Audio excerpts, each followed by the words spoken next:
Newcastle, but we're asking all managers the last couple of days about the appointment of Thomas Tuchel as England manager. What's your view on that? Several things, really. I think, firstly, speaking about Thomas himself, I've got a relationship with Thomas. I was lucky enough and fortunate enough to go and see him work at Chelsea when I was out of work. And what a brilliant guy. What a great person. What a great coach. I had 2 days with him and thought he was fascinating. Really enjoyed his company. So I really wish him well. I think he's a great appointment. I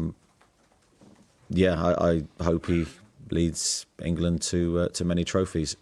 I have always said, and I've been very clear on this, whenever I've been asked, going back years and years, my preference would have been for an English coach. But if you are going to go foreign, go for one of the best, and I certainly think Thomas is that. The FA have said that 10 managers were interviewed. Were you one of those? No, I wasn't. No. Was there any contact at all from the FA? No. I guess to some that would be a surprise, because I think you were probably the outstanding young English manager. Does that bother you at all that you weren't spoken to? I know you've said a number of times that all eyes have been on Newcastle. You don't let your head kind of rise above that. Is it something you've been aware of? Is it something that has bothered you at all? Absolutely not. I think England have to do what is right for them, and only they will know the processes they've gone through and the decisions that they've made. And I'm certainly not the type of person that's going to analyse that. For me, it's about Newcastle. It's about trying to win games, and it is hard enough to do that if you're 100% focused, and I always remain that way to my work. But I know that if you drop your levels or your focus, the job becomes impossible. So at no stage have I allowed myself to do that. Just back to Newcastle, one player who'll be visiting St James's Park tomorrow is Yankuba Minteh, who obviously the club were forced to sell due to PSR in the summer. I know you spoke about both losing himself and Elliot Anderson. Just looking back at that sale in isolation now, a couple of months on, how do you see it? Was it still the right thing to do at the time?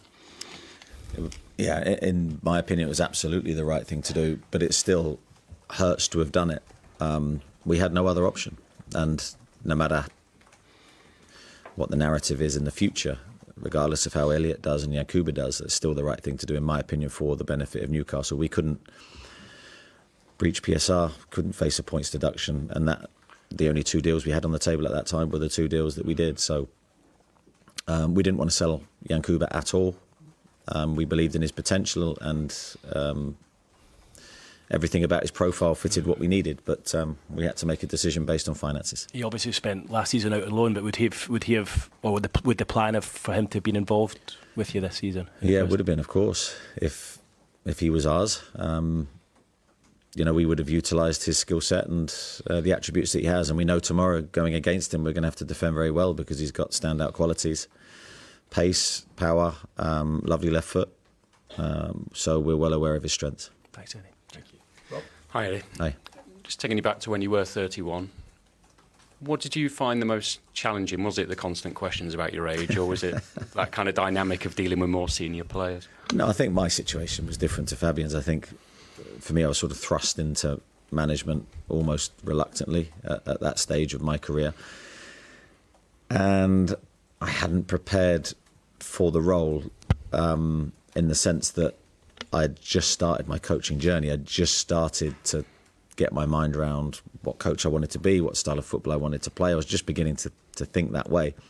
And suddenly I'm managing. So I was really learning on the job. Fabian's had a totally different path. But mine was really sort of finding what my style was going to be and how I was going to try and win games while trying to stay in League Two. It was a totally different environment for me. And you say he's tweaked things. What have you noticed that discernibly different from last season? I think the main thing would be maybe slightly more progressive in their style, wanting to get the ball forward quicker, but still in a Brighton way that we would know for the last few years.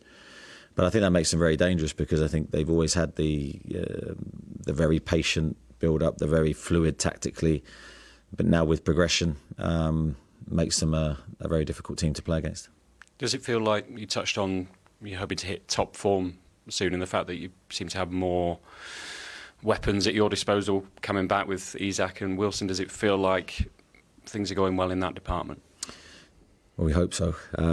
Time will tell. But I think from what I've seen in the international break from the players that have stayed, it's the best feel around the group, the best training performances we've delivered, albeit with a very small number. I think we focused on some really good work.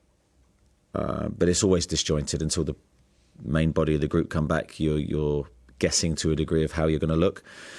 And I think the first game after the international break is always a bit disjointed. So we hope that we can sort of get everyone pointing in the same direction very quickly. There will be a bit of fatigue from some of the lads that have had a long journey back, but hopefully everyone will be okay. With Callum, because we haven't seen him yet this season, but he knows his body, you know his body, how eager, desperate is he? How often are you talking to him about managing expectations? We're in communication every day, as I am with all the players at the training ground. I'm very hands-on with everybody. Callum's no exception, so great to see him back on the training pitch. It's given all the players a lift to see him back with the group. But as I said earlier, we just have to manage his reintroduction in the right way.